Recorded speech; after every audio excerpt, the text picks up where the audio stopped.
কোরআন বলতেছে যে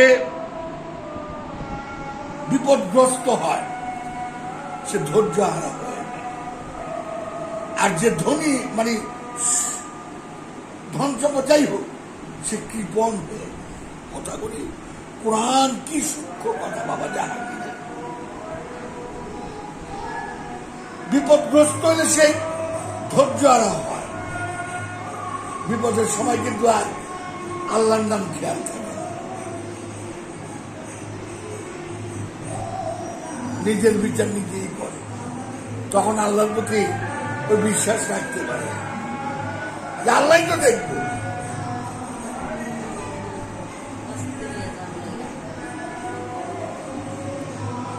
আমি মানুষকে একমাত্র লোভী রূপে তৈরি করছি।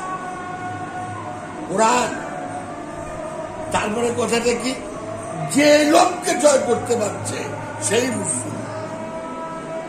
আমি জিজ্ঞেস আমি লোভের থেকে বাইরে গেছি কিনা? বাবু সারা রাত বইয়া হিসাব কিতাব করলো, লোভের থেকে বাইরে গেছে বাবু?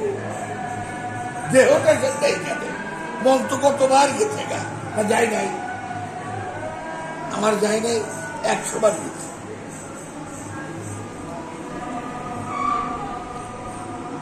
ছেলে 72 নম্বর আয়াতে কইতেছে যে এই দুনিয়াতে অন্ধ সে পরকালে অন্ধ।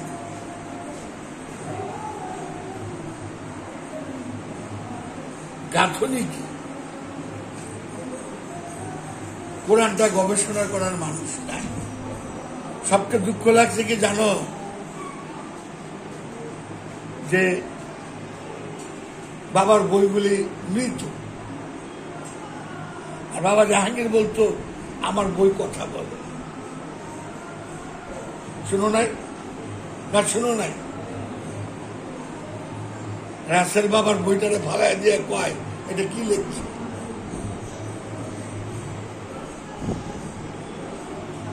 এর চেয়ে দুঃখ আর কি থাকতে?